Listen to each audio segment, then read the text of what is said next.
Nilqakom għal programmi ieħor Dwarna.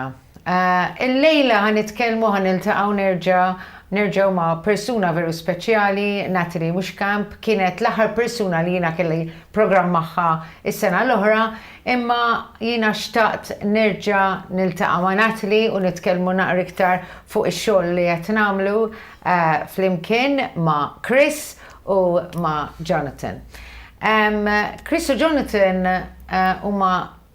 dawn huma tliet min-nies li spiċċaw flimkien, jaħdmu flimkien għal naqra ta' proġett, għal naqra ta' fundraising li jismu Step Up for Charity li ħan nispjegaw fuq tal-programm u bażikament hija xi ħaġa li ħassir dal-waqt ħan nispjegaw eżattament meta, liema u fej u nisperaw li intom li qed taraw dal-programm forsi tkunu tistgħu tgħinu u tagħtu naqra lura il-komunità għaw Malta. Però jien nibdew. Chris u Jonathan, intom ma kontux taħdmu qatt ma ħdimtu flimkien, ma kontux tafu xulxin fil-verità, imma iddeċidejtu xi snin ilu tagħmlu naqra ta' fundraising. Eżattament, il-fundraising x'kienet, kif spiċċajtu taħdmu flimkien fiha? Tajjeb. L-ewwel nett, grazzi tal-istedina. Chris, l-ewwel iltqajna sirna ftit ħbieb u bdejna nikkomunikaw flimkien. Chris jaf li jiena parti minn xogħli li nagħmel marketing and so on u dejjem kellu l-idea li jagħmel xi ħaġa għal karità u jiena għandi l-istess interessi, ġifieri dejjem xtaqna li ngħinu lil xi ħadd. Darba minnhom approachjani għaliex iltaqa' man-nies ta' Dr. Clown u rrid jagħmel xi ħaġa biex jgħin lill-familji, speċifikament biex nagħmlu ġabra ta' flus għal sodot fl-isptar għal ġenituri ta' tfal li jkunu morda. Basically, Chris jitkellem bl-Ingliż, għax Chris, int kont soldat, you were a British soldier. I was for 12 years. Yes. What motivated you? So what did you do exactly here with Jonathan? What exactly was the challenge? So the idea for me when I approached Jonathan was, I had an idea of what I wanted to do, I just didn't know how to go about it. Jonathan, with his background in marketing, knew how to get us out there and how to get us noticed.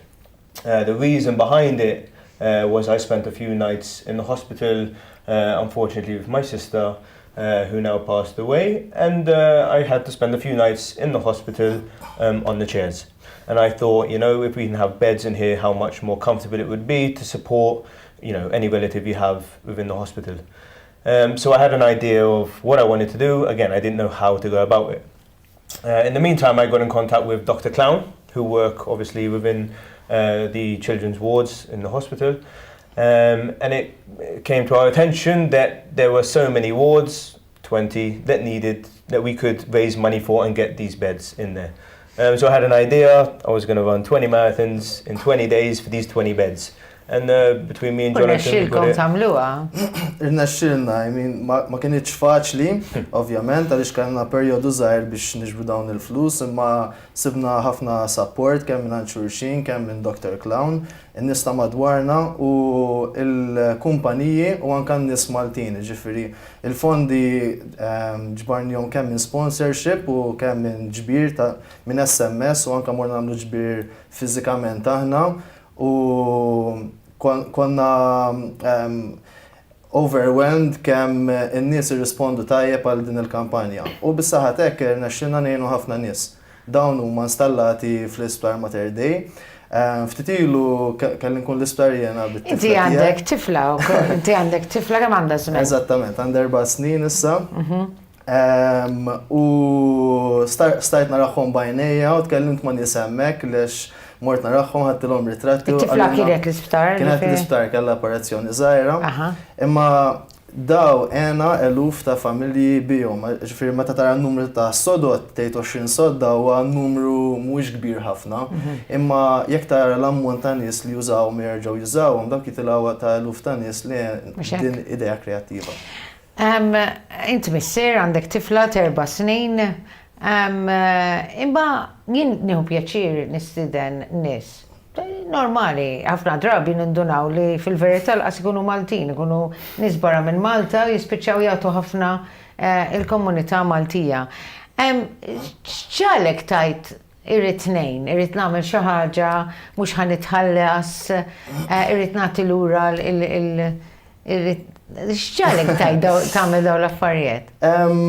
Ifhem, jiena naħseb li kontek minn mindu kon żgħir, ġifieri dejjem xtaqt ngħin, kull sena nar li nagħmel xi ħaġa għall-karità. U għal din partikolari meta approċċjani Chris, jiena użajt daw is-siġġijiet l-isptar meta twildet it-tifla tiegħi, ġifieri dak kien mument ta' feliċi u xorta kien diffiċli, aħseb wara meta kien hemm daw it-tbatija.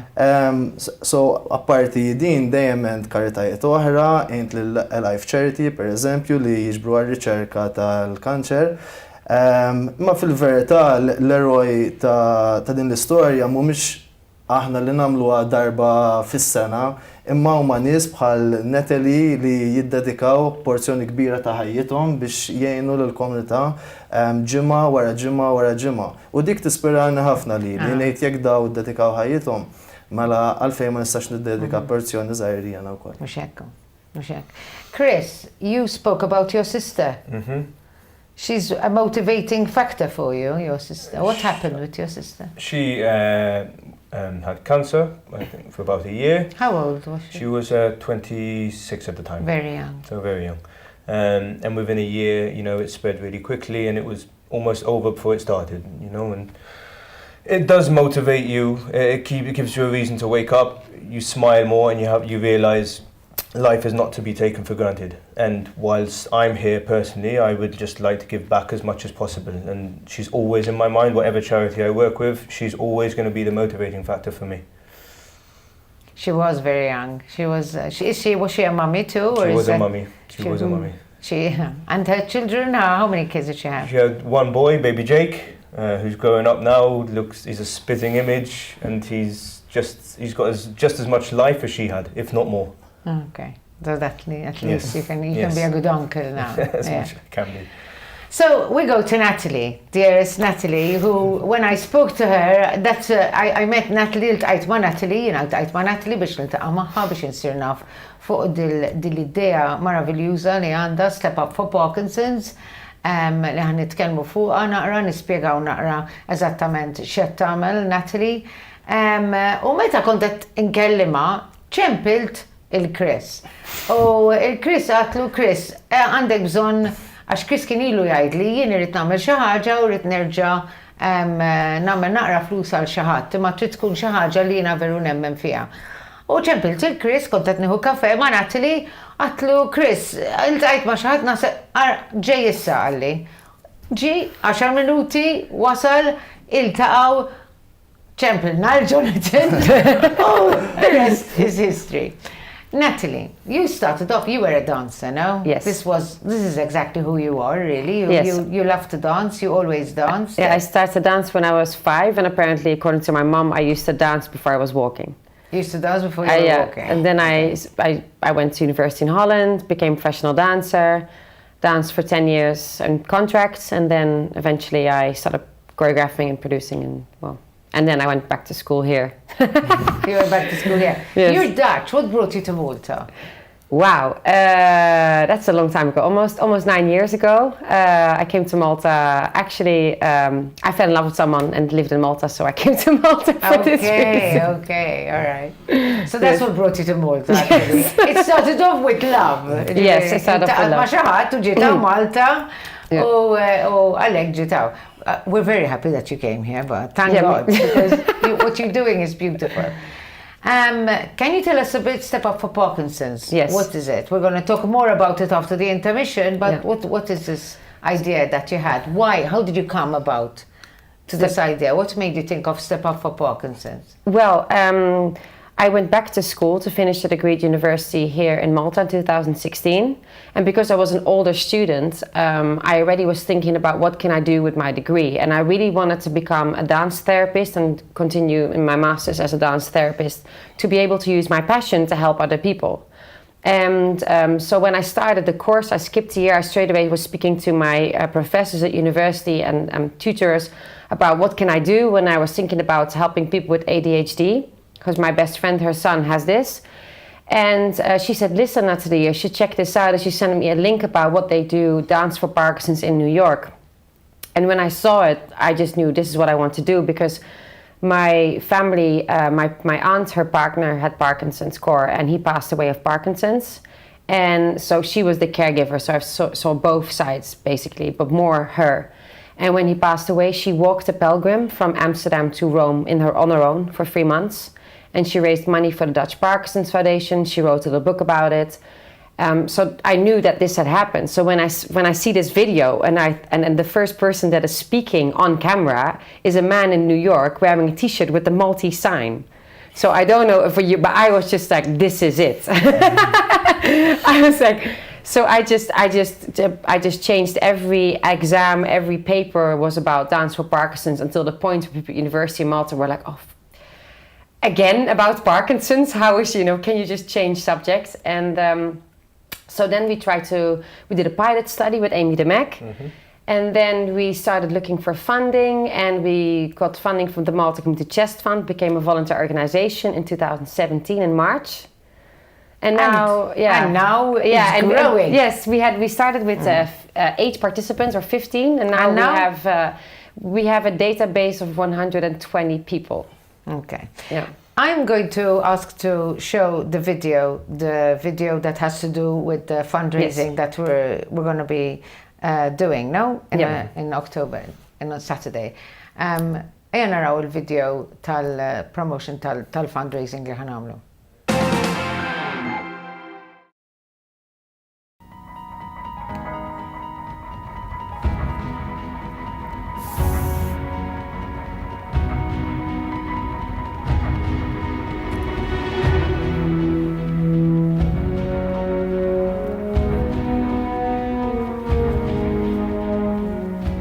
Research shows us that in Malta, there are over 3,000 people living with Parkinson's. It is for this reason that Step Up for Parkinson's was created a few years ago. My name is Natalie Musham. I'm the founder of Step Up for Parkinson's. Step Up for Parkinson's is now a volunteer organization, but we started 2 years ago just with a pilot study. What we do is we give specialized movement classes to people with Parkinson's disease and their caregiver. And these classes have been proven through case study to really help people with Parkinson's and also the caregiver. We are extremely lucky to have now collaboration with Chris Mamo and the Malta Community Chest Fund. We're going to do Step Up for charity. My name is Chris, I'm 35 years old. I'm an ex-British soldier and I've been living in Malta for 7 years. Step Up for Charity is going to be my new challenge, where I'm going to be raising funds for Step Up for Parkinson's and the Malta Community Chest Fund. The challenge for me will be 14 consecutive hours on the steps of the Valletta City Gate. I am pleased to know that Step Up for Parkinson's is proving to be a source of empowerment for those in Malta who are living with this condition. So please everyone, help Step Up for Parkinson's and the Malta Community Chest Fund by helping us, by supporting us on our Facebook page, on our website, to come on the day to Valletta. You're helping people with Parkinson's disease and their caregiver in Malta. You're helping the Malta Community Chest Fund help much more organizations and people in the community who need the help. So please come, watch us and be there on the 20th of October. I encourage all of us to unite as one nation, so that we will ensure that each and every member of our society is able to enjoy a dignified life.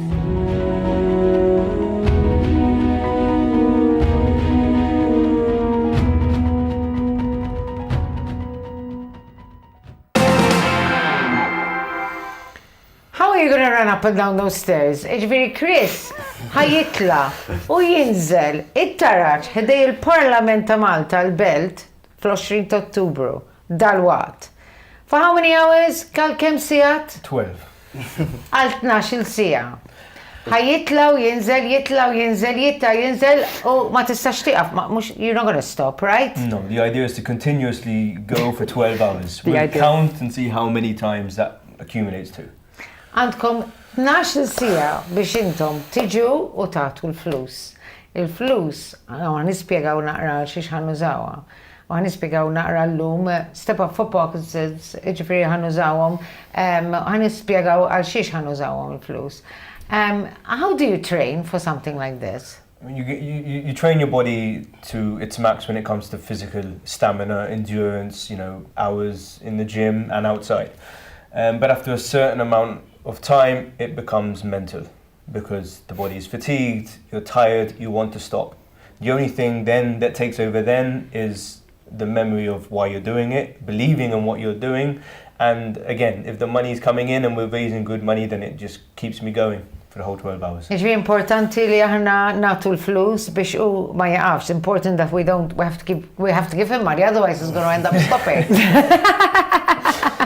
Keep going. After how many hours do you think you're going to be saying to yourself, what am I doing? Half an hour maybe. No, I give myself at least halfway before fatigue starts to kick in, so about 6-7 hours. 6-7 hours taħseb li ħatkun naseb ħatasal f'punt fej halfway ġifiri. Hopefully. Hopefully not before. Hopefully not before. Iġviri, pero dejjem ħajkun hemm Jonathan, iġviri ħajtik xeba jekk inti tipprova tiegħek. And I have support on the day as well. Forsi mhux xeba ma support ħantieħsbu.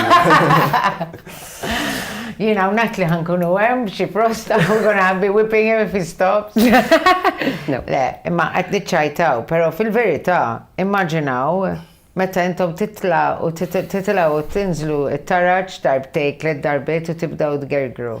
Għal 12 sija, Chris ħajjitla u jinżel it-taraġġ ħdej il-Parlament, il-Belt. Eżatt, ġifieri li trid timmaġina inti hawn nies li jgħu 12 sija bil-qiegħda. Allura immaġina 12 sija tiela u nieżel it-taraġġ tal-Belt. Hija xi ħaġa vera diffiċli, hija xi ħaġa vera sabiħa li nexxu nagħmluha. U l-importanti hija li kulħadd jgħin biex niġbru l-fondi. Dak ħajkun il-fuel biex jitla u jinżel 12 sija Chris. Aha, naħseb, imma per eżempju qabel, il-ġurnata ta' qabel, tkun eċitat ħafna, kollok bżonn tikol ħafna, nimmaġina tixrob ħafna, tkun. You get your body ready, you fuel your body, you mentally prepare your body, but the nervousness helps because it's an added fuel on the day. Okay. I probably won't sleep much that night, especially when I wake up in the morning. I just want to go and get started. But At what time are you starting? Fishing? Starting at 8:18, yeah. 8 o'clock? 8:18. 8:18? Okay.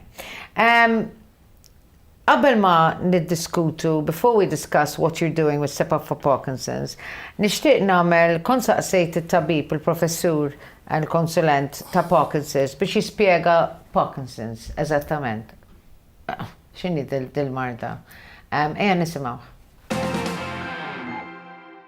Il-marda tal-Parkinson hija marda neurodeġenerattiva li jfisser li hija kondizzjoni fejn jibdew jiddeġeneraw jew jmutu ċelloli fil-fond tal-moħħ, dak li ndulhom il-basal ganglia.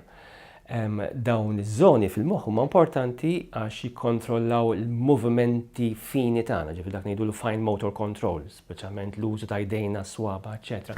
Huma importanti ħafna. Peress li jmutu dawn il-ċelloli li normalment jipproduċu dis-sustanza dopamin, jibdew bil-mod joħorġu il-sinjali tal-Parkinson's. Biss, u għet itiżaw f'moħħu illi jridu mutu jew jiddeġeneraw 2/3 ta' dawn iċ-ċelluli f'dawn iż-żoni partikolari tal-moħħ qabel ma jħorġu l-ewwel sinjali ta' Parkinson's. Is-sinjali tal-manifestazzjonijiet kliniċi ta' Parkinson's jista' jkunu diversi, ma biex wieħed jagħmel dijanjosi hemm ċertu features partikolari. Ħafna nies jaħsbu li r-roda. Ġifieri ma aħna ġieli nagħmlu dijanjosi ta' Parkinson's meta ma jkunx hemm roda. Ġifieri r-roda hija importanti biex tgħinna nagħmlu dijanjosi ta' Parkinson's, imma mhix essenzjali. Il-feature essenzjali huwa dak ngħidulu bradykinesia ġejja mill-kelma Griega brady, slow, kinesia, movement. So slow movement. Ġifieri aħna ħafna drabi l-pazjent jew raba tiegħu jilmentaw illi movimenti bil-mod. Għalhekk ġifieri qed jimxi iktar bil-mod, qed iħarrek id waħda inqas mill-oħra meta jimxi. Taf li aħna nħarku jdejna meta nimxu, ma forsi naħa minnhom qed iħarrika inqas. Għax il-Parkinson's hija feature importanti hija mhix kondizzjoni simmetrika. Ġifieri tibda naħa u wara ħafna xhur u snin taffettwa n-naħa l-oħra. Alright? Ġifieri jekk il-naħa tal-moħħ affettwata l-iktar fuq il-lemin sa timmanifesta ruħha b'mod kliniku fuq ix-xelluk, jew vice versa. Mela aħna rridu naraw din il-bradykinesia, dan il-moviment li huwa slow bil-mod, u biex nagħmlu diagnosi għandna bżonn feature ieħor. Il-feature ieħor jista' jkun roda, imma l-istess, mhux kull roda hija Parkinson's, il-roda tal-Parkinson's hija dik li ngħidula resting tremor, ġifieri roda meta dak li jkun għandu diraħ jew riġlejh at rest, mod jagħmel xejn bihom. Għax fil-fatt ir-roda tal-Parkinson's tisparixxi meta wieħed jagħmel azzjoni. Jew inkella feature ieħor huwa ebusija, rigidity, stiffness fuq naħa minnu. U l-feature importanti li ieħor biex jagħmel diagnosi huwa żbilanċ fuq saqajh. Wieħed ma jkunx jħossu pereżempju qisu xi ħadd jtimbuttaħ lura jew l-qudiem meta jkun miexi. Biex tagħmel diagnosi għandek bżonn mela il-feature ta' bradykinesia, slow movement, dak huwa essenzjali, u feature ieħor minn dawk it-tlieta l-oħra li semmejt. Ma mbagħad hemm features oħrajn, pereżempju dak li ngħidulu masklifications, jisu libes maskla. Ġifieri pazjent anki jkun pereżempju qed jitħaq jew qed iħossu mnikked, ma inti ma tindunax minn wuċċu għax ma jistax jesprimi f'wuċċu l-emozzjoni tiegħu. Hija feature importanti tal-Parkinson's. Pereżempju wieħed jibda jitawweġ, is-sinsla tibda titawweġ, dik li jgħidula kyphosis. Jibda jikteb iktar u iktar żgħir, micrografja. Il-kitba anki meta jibda jikteb, jibda wiesa, but fis-sentenza tibda dejjem tiġi iktar żgħira. U hemm ħafna manifestazzjonijiet oħra tal-kondizzjoni tal-Parkinson's, manifestazzjonijiet kliniċi. Parkinson's is a clinical diagnosis, hija diagnosi klinika. Rari li konna bżonn nagħmlu investigazzjonijiet, testijiet. Lura fl-studio wara li spiegajna naqra Parkinson's. Natalie, is-servizz tagħkom, your service, exactly who is it for? What does it do? Does it help a few people? Can it help a lot? What is it about? So these are specialized movement classes for people with Parkinson's disease and their caregiver. So in our classes, you come, for example, if you would have Parkinson's, your partner would come with you. So you improve the balance and the quality of life of both people. So instead of looking after you all the time and becoming your carer, you suddenly have twice weekly, 1.5 hour time together. You have fun, you're in a community setting, you're laughing, you're dancing, and it's for free. That's fantastic. Yes. One thing that I really like that you're mentioning a lot, that I would like to discuss a bit more, yes, is that you're not just helping people with Parkinson's. No, we also help the caregiver, because I've realized that a lot of people who are carers and carers of people with Parkinson's have a lot of burden, and it's very stressful, and so we need to look after everyone. If someone is, well, I'm sure that Chris can agree on this, when someone falls ill in the family, the whole dynamics in the family change. Everyone needs time to express themselves, to have fun, and to have moments together when we just forget about the disease. Yes. Li qed tispjega Natalie għax importanti li kulħadd jifhem hija di li fil-verità s-servizz tagħha mhijiex biss għal persuni li għandhom Parkinson's, imma qed tgħin ħafna in-nies ukoll li jieħdu ħsiebhom li hemm differenza. Could this be in the future something that is not just for people for Parkinson's? Of course, yes. I think in any setting where there is, it's dance therapy, and of course always for the care, for the whole family. Yes, definitely. Do you see changes? Yes. I'm doing a master's with the University of Malta, research, and we're doing a practical research actually proving this now, that it also helps the caregiver for quality of life. So yes, no, we've seen it already. And also we have also testimonials from our participants saying, hey, it doesn't just help him, but it helps me too. But now we're just going to prove it with data, so we can actually show that we don't just help one person in the community, but we help 2 or maybe 3. Or a whole family. A whole because family, at the end yes, of the day. yes, And the service, how much do they pay for the No, service? it's completely for free. I do not want anyone to pay. So when we are raising funds, it goes to paying to run the organization and to pay our teachers and trainers, because our product is the teacher. So we make sure that we have qualified, good instructors who know what they're doing, who understand how to do this. So we give them training, we send them on trainings. We make sure that that's the product, but no one pays. Li qed tispjega hija li bażikament is-servizz huwa b'xejn. Jiġifieri ġiex persuni jmorru, jista' jmorru meta jridu, issa nispjegaw meta jkunu lezzjonijiet. Mhumiex lezzjonijiet li tisfenu daqshekk, imma lezzjonijiet li bażikament l-allima jridu jkunu they have to be specialized, jridu jkunu speċjalizzati li jistgħu jaħdmu ma' dawn in-nies li għandhom Parkinson's u l-carers tagħhom. They have to be specialized and trained, you're saying. The trainers. Which costs money. The teachers. Yes, of course. We have a lot of people working with us who are either physiotherapists or dance artists, so either one or both you have to have, and then we train them or we send them on training, they observe us, so we make sure that they have the right... That they're yes, of course. Ħanif unaqra għal-reklami, ħanniġu lura u nitkellmu iktar ma' Chris, ma' Jonathan fuq il-fundraising u nitkellmu iktar ma' Natalie fuq is-servizz li għattati li ikkreat li għamlet hawn Malta, għal-kemm mhijiex Maltija, verament nirringrazzjawha għal-nies li batu minn Parkinson's u l-carers tagħhom. Narawkom ftit minuti oħra.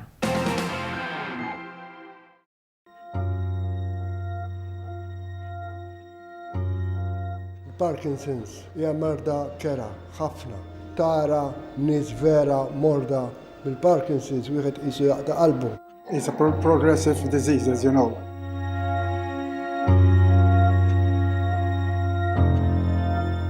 I said to myself, I either lie in bed or do things that I like. And we carried on as usual.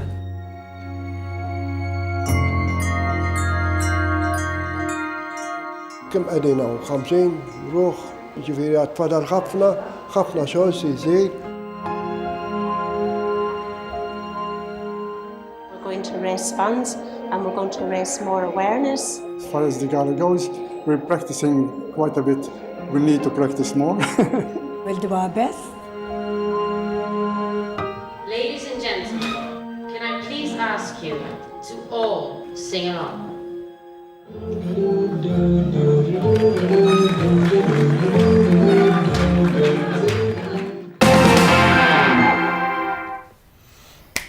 Dejjem nkun emozjonata meta nara dawn l-affarijiet, meta nara veru qed tagħmel xogħol sabeħ. How do you feel, Natalie, when you see that video? I can't wait to see them and start teaching again. I mean, every time I walk into a class, doesn't matter where it is, no matter what day I have or something bad happens, as soon as I see them, I'm happy. Like now I'm so excited, I can't wait to go teaching tonight. So what are the classes like? What do you do? We start in a circle, we work on breathing exercises and we slowly warm up the upper body, and then we do some dynamic exercises, rhythm, some games, then we stand up, we do other exercises, we dance together, we make creative tasks, so we make our own dance together. We had a performance, as you saw in the Corinthia for last April for our fundraising gala.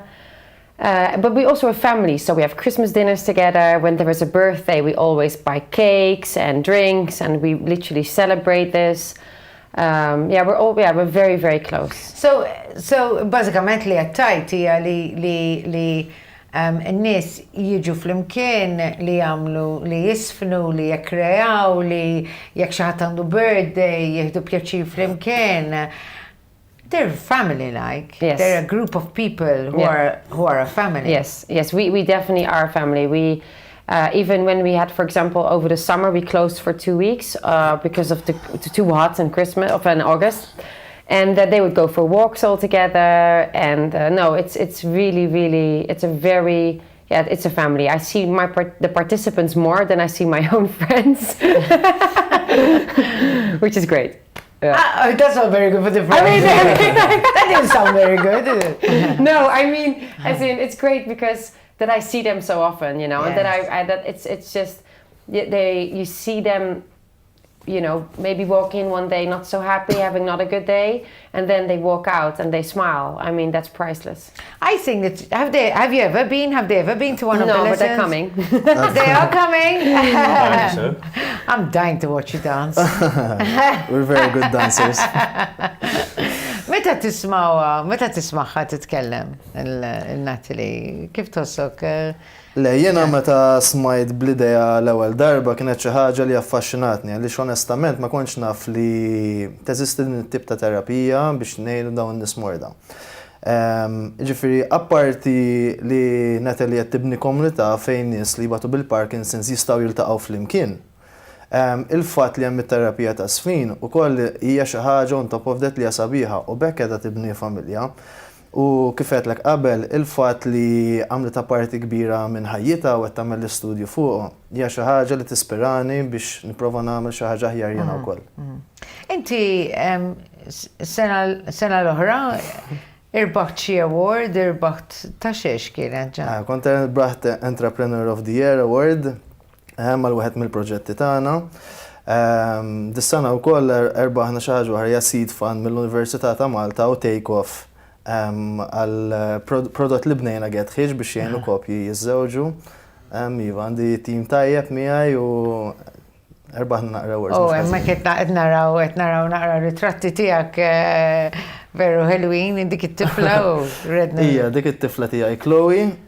U dak huwa ritratt meta għamilna l-ewwel ħaġa ma' Dr. Clown.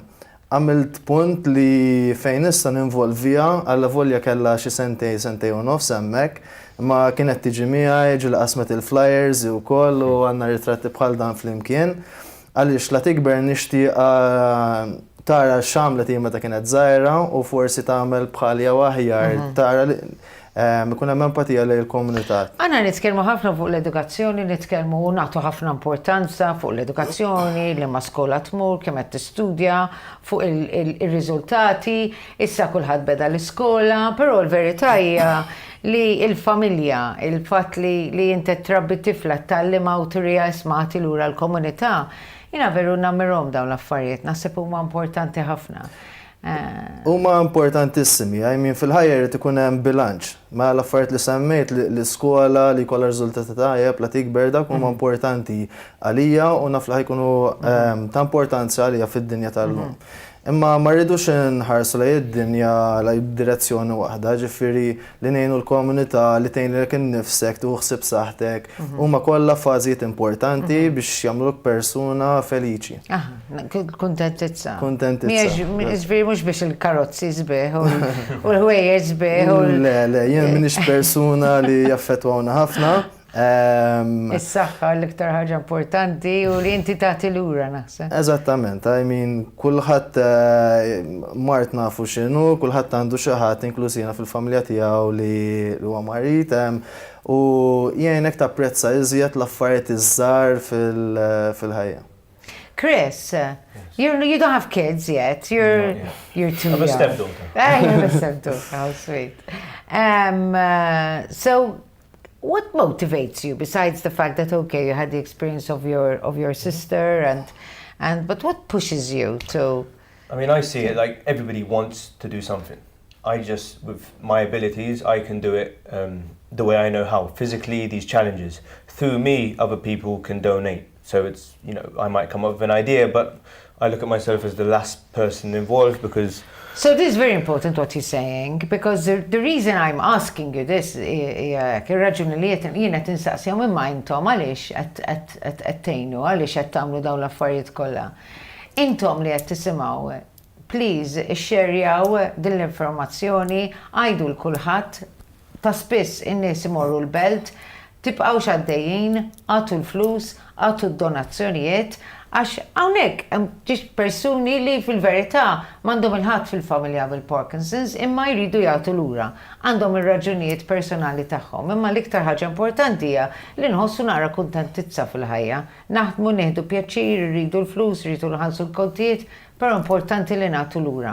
U dan din hija waħda mill-affarijiet li hija importanti. What were you going to say? So I believe as well that, you know, people see things and maybe they might get encouraged to do something as well. Yes. I'm no one special, I just had an idea. I think you were the same, you had your circumstances that led you to do something nice. But anybody can do it, Yes. you know. L-importanti ġifiri kuna ħafna nies li jkollhom l-idea. Imma mbagħad jaf kollhom l-idea biss u ma jagħmlu xejn dwarha. Ġifieri Chris u Natalie u nies li hemm differenza hija li mhux tal-li jkollhom l-idea, tal-li actually jmorru jagħmluha. Nat, is it helpful not just psychologically and emotionally, but is it also helpful physically? Yes. Basically, the first studies proved that it's physically the ones that improves. So the balance, the minor motor skills help. You give them methods. So when they have struggling with walking, so we give them methods what to do. When you freeze, the music and the rhythm helps them to create more movement when they are slow. So definitely, the first studies were basically focused on the physical side. Now people are looking into, oh my God, but we're actually helping them also mentally and emotionally. So it's the whole thing. In a few seconds, I'm gonna ask them to show in the background the filming of two friends of yours, two very special people who are also helping out, who are foreign. But besides, so what you're saying is that if somebody has Parkinson's and they come to these classes and they do this dance movement, it is going to help them be better. So it's not just the medication that is going to stabilize them. Yes. It is also this movement. Yes. It's been proven through case study, if you come twice weekly, 1.5 hours, for a minimum of 10 weeks, you see improvements. And of course, it's actually quite normal because through muscle memory and everything, of course, your posture changes, you're stretching, you're having fun. Like it's for everyone if you do sports, but it especially helps very good. Yeah, it helps people with Parkinson's, and also for the caregiver because they're also exercising, they're also having fun, so they also work on their posture, on confidence, self-esteem. You know, these are very important things. When you have Parkinson's, you're isolated and you feel, you know, depressed or you feel defeated, you know, and everyone who, What we're seeing now is a good friend of yours. Can you tell me their story? Can you tell me? Of course. This man has Parkinson's now? Yes, that's Mark Flemix. Mark was diagnosed when he was 37 with Parkinson's, which is quite young. And he never used to dance, but he used to be a director of a dance theater in Rotterdam. And he started slowly dancing. That's his partner, Rosanne. And they now run one of the biggest health organizations called Dance for Health. And they give classes for people with Parkinson's, MS and rheumatism in So Holland. it's not just Parkinson's. They also... They grew... It's MS and also rheumatism. And we have a lot of rheumatism in Malta. One of the highest cases of... Yeah, we have rheumatism and arthritis and... Yeah, okay. And Mark actually heard from a friend what we were doing in Malta, contacted me, and then I went to Holland to give a class, and we became, well, I was extremely inspired by him. They're such beautiful people, and how they just changed their whole life. They gave up their careers and everything to start this organization. So I said, listen, you know, I can tell people in Malta how good this is for you, but if they hear it from you, I think it's going to be better. So in September, Mark came over with Rosanne, and we did like a kind of awareness campaign. That's a painting. Yes, that is the artwork that Rosanne makes, his partner. They have a gallery because they realized that life is very short. You should also do what you love. So they create these photography artwork. And they want to help Step Up for Charity. They want to help the Malta Community Chest Fund and Step Up for Parkinson's. Thank you. So we're going to auction one of these paintings. And they are flying to Malta to be there on the 20th. We're going to do a dance class with Mark, and Rosanne will be there too. So they're really supporting Step Up for Charity.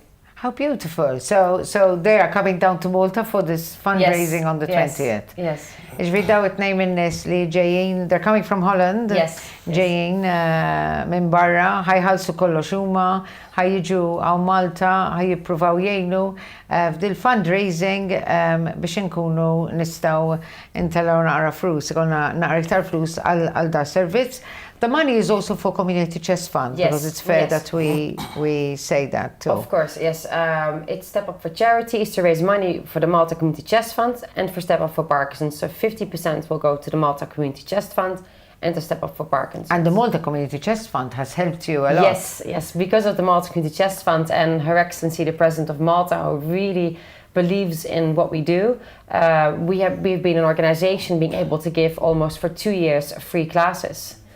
So, yes. Tista' tispjega naqra ġan, waqt li Chris ħajkun tila u niżel. I just want to come and watch you, huff and puff. It's going to be really fun. For you. Waqt li ikunet jitla u ninżel, għal dawk is-sigħat kollha. X'iridu nagħmlu eżattament? Ma, bażikament fil-ġurnata fl-20 ta' Ottubru, waqt li Chris ħajkun tilgħu nieżel, ħajkun hemm attivitajiet ukoll, ġifieri ħajkun hemm xi mużika, qegħdin nippjanaw biex nies ta' Step Up for Parkinson's ikunu hemmhekk u jisfnu wkoll. Veru, they're going to be there, the people of Step Up for Parkinson's. Yes. How beautiful. They're going to be actually perform. They're going to be actually... Well, do you think you can stay with...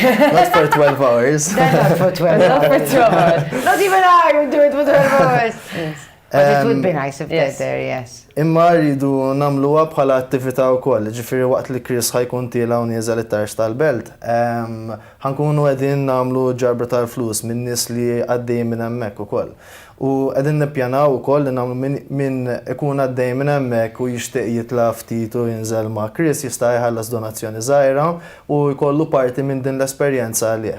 Ġifieri bażikament. Di importanti, spjega ħili jerġa'. Eżatt, ġifieri mhux qegħdin nippretendu li jagħmlu sigħat, inti tħallas biex titla' u tinżel xar darbiet ma' Chris, ma' flok ġast tagħti donazzjoni inti qed tuża l-attività fiżika tiegħek u tħossok involut bħala parti minn ġifieri you can have somebody who will run up with you for a couple of times. Realize how crazy it is and stop. And then say, bye, Chris.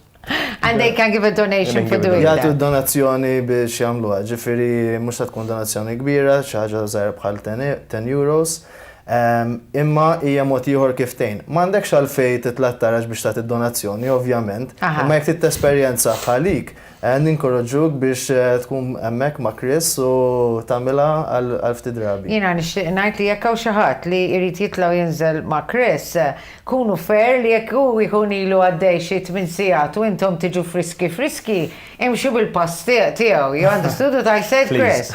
Because they're going to look really good next to you after 8 hours. What do you think? As the day goes on, I'm going to be deteriorating. So maybe slower and slower, but I'll keep going. When you did it for 20 marathons. Dr. Clown, you had quite a few mishaps, didn't you? A few injuries along the way. I mean, these are things that occur after one marathon. Torn, pulled muscles, blisters. I just had to endure them day after day for 20 days, and they just got worse and worse and worse. But you didn't stop, did you? I don't stop. Were you worried about him? Kont qed tinkweta fuqu? Inkwetajt fuq is-saħħa tiegħu qatt ma nkwetajt li ma setax ikompli. Lejn l-aħħar ukoll ħsib kellu injury serja, fil-fatt kont għamilt video fuq il-paġna ta' Facebook jiena u għedtilhom li hemm ċans Chris ma jkomplix din l-20 maratona. Imma l-għada stess infaxxat u morna l-ispar qabel u beda bil-krozzi u spiċċa komplija kollha. Hija xi ħaġa inkredibbli min ġara maratona waħda jaf kemm diffiċli. Issa immaġina tagħmilha 20 waħda wara xulxin. Ma nafx kif għamilta. Jien ma nafx kif ħatamel 12 siegħa, però nemmen li ħatamilhom. You think he'll do them that for you? Are you glad that I introduced you to this? It's the people's donation that's going to keep me going. Yes. Like we said before. Aha, importanti naħseb, importanti. Importantissima, kulħadd għandu jagħmel id-dmir tiegħu, anke jekk tagħti donazzjoni b'SMS fin-numri li tista' ssib fil-Facebook page tagħna. Jekk tagħti 5 euros, 10 euros għal persuna waħda huwa ftit. Imma jekk naħdmu kollettivament, dawk jista' jkunu ħafna u nistgħu nagħmlu differenza fil-ħajja ta' ħafna nies u l-familji tagħhom ukoll. Yes, eżatt.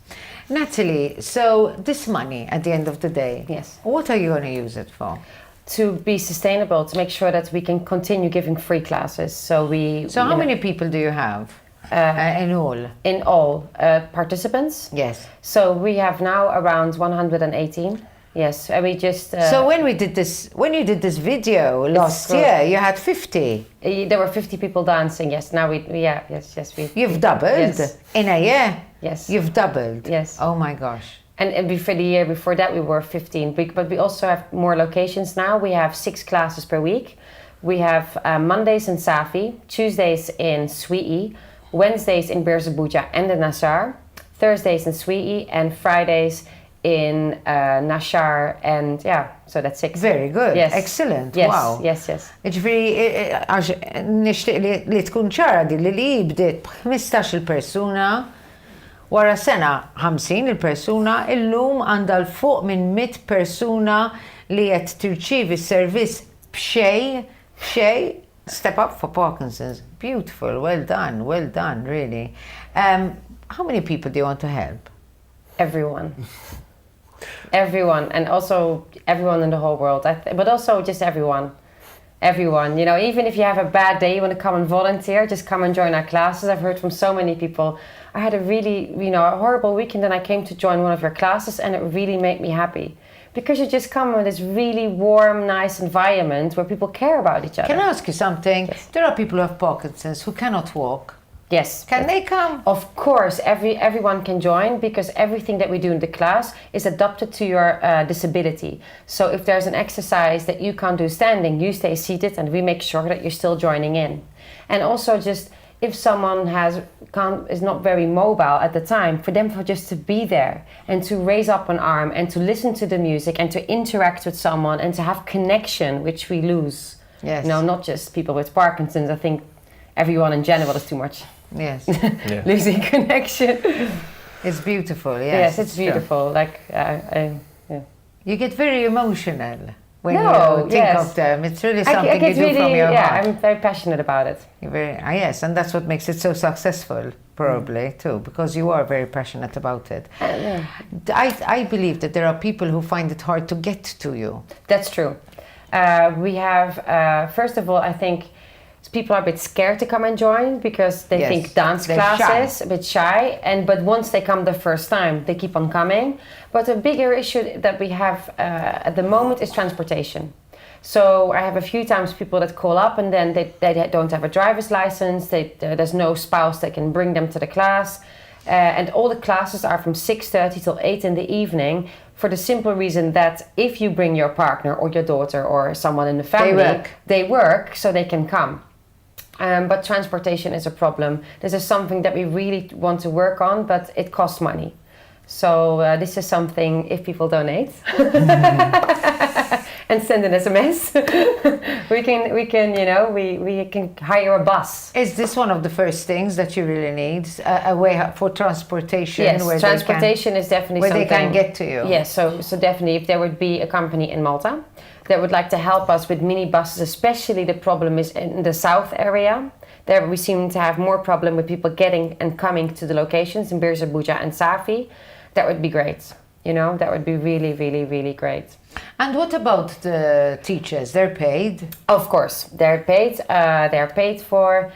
Obviously, we have insurance, people who do the admin in the organization. So basically the main cost that we have are wages. The locations are for free. We work with the local council in Safi. Thank you very much for this. And in Sweetie, Hilltop in Ashar, and the local council in Ashar as well. So no, the only cost that we have is the product, and that is the organization and the teaching. So the teachers, make sure that we have good, but also just to make sure that what we give is improving, that they are improving, and then obviously just the admin of the organization and running it. It's kind of work too.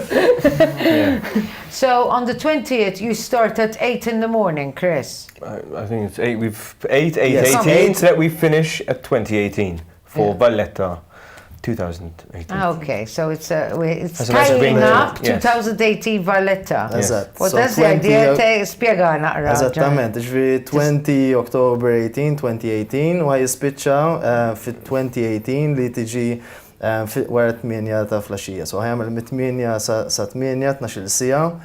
Imma minn hemmhekk ġiet l-idea. Ġifieri basically tidu tagħmlu at 2018 that was the plan. Eżatt. Ridna nagħmlu xi ħaġa li witajiet intu Valletta mal-komunità ta' Maltija u kienet nice play on words li stajna nużaw. Hemm xi ħaġa li tigwetak fil-xismu kollu tal-fundraising? Li inkwetani biss, jekk ma niġbrux biżejjed, ġifieri dik l-unika concern. Irridu niġbru kemm nistgħu fi żmien qasir ħafna, ġifieri kull manna xahar biex nagħmlu dan il-fundraising, għalhekk qegħdin hawnhekk nitkellmu miegħek. U apparti minn hekk minn Chris m'għandix dubju li jista' jagħmilha. Il-lax pressure, Chris. Pressure. Kannu ħafna support, ġifiri kemm minn naħa tiegħek, kemm minn Malta Community Chess Fund Foundation, kienu super supportive meta kellna bżonn xi ħaġa għenuna. Minn naħa ta' Step Up for Parkinson's ukoll kien hemm ħafna għenuna minn naħa tagħhom. U issa li fadal hija li niġbru iżjed flus u li Chris jagħmel. U jekk ikun hawn kumpaniji li jagħtu sponsorship, x'tagħmel jekk ikun hawn xi kumpaniji jekk jagħtu xi sponsorships? Mela, tajjeb li saqsejtni. Il-kumpaniji nixtieqhom jikkuntattjawna, aħna din nikkuntattjaw xi kumpaniji wkoll.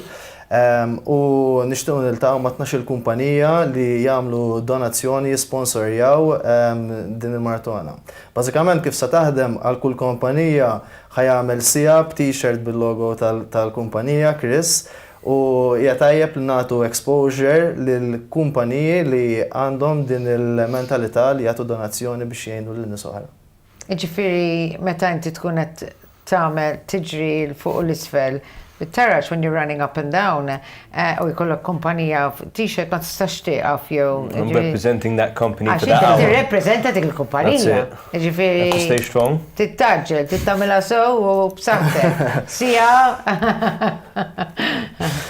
Nispera li qed titrejnja, Chris, u tikol sew għax ħajkollok biċċa xogħol. Ġifieri jiena qed niċċajta miegħu, però nixtieq li kulħadd japprezza li fil-verità Chris dejjem jipprova jagħmel xi ħaġa li hija diffiċilissima u oriġinali ħafna, qatt ma għamilha din ħaġa. Kull darba li din hija xi ħaġa li dejjem interessatni li naħdem ma' Chris.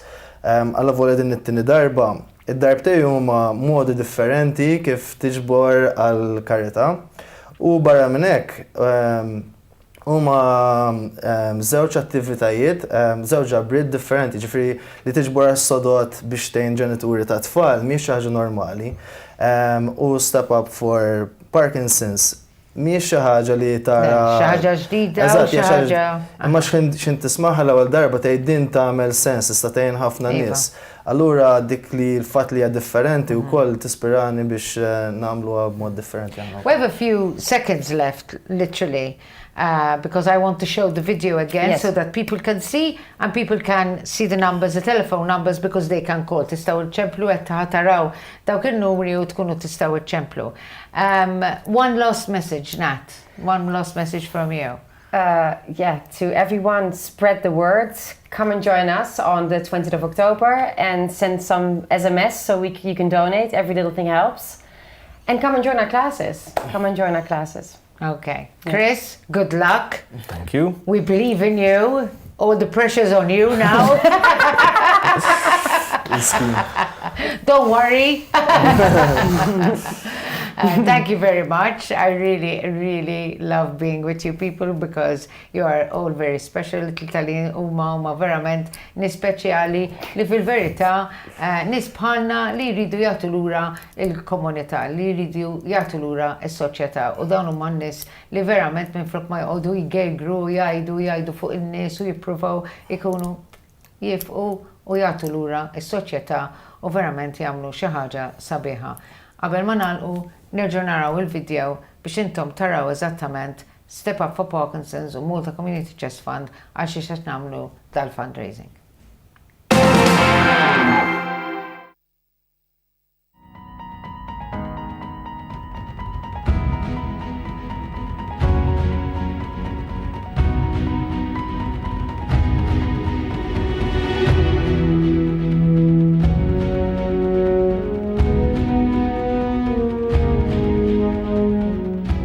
Research shows us that in Malta, there are over 3,000 people living with Parkinson's.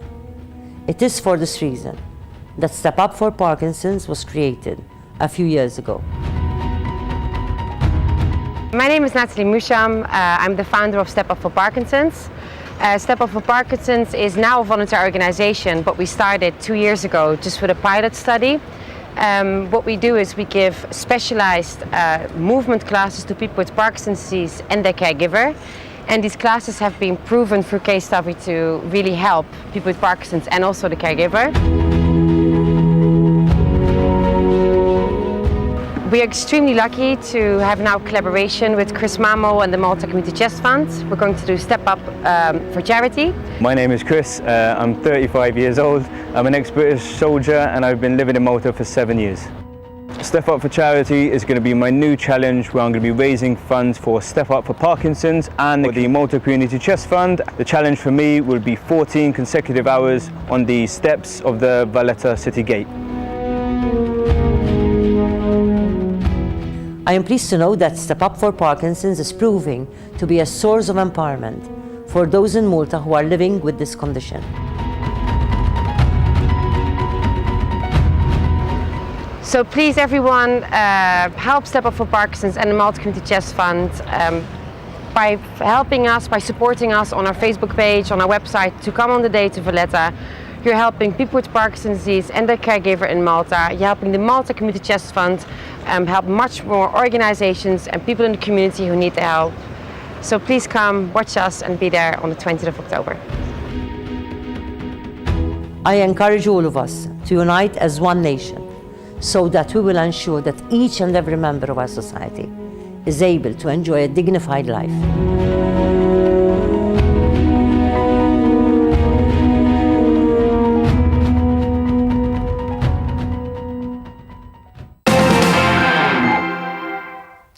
Qabel ma nagħlqu, Jonathan, intrid tgħid xi ħaġa importanti? Għal iktar informazzjoni biex iżommu aġġornati mal-attivitajiet tagħna, idħlu fil-Facebook page Step Up for Charity. Thank you. Ma ninsewx 20 October dal-waqt, please għatu support u narakom il-ġimgħa d-dieħla.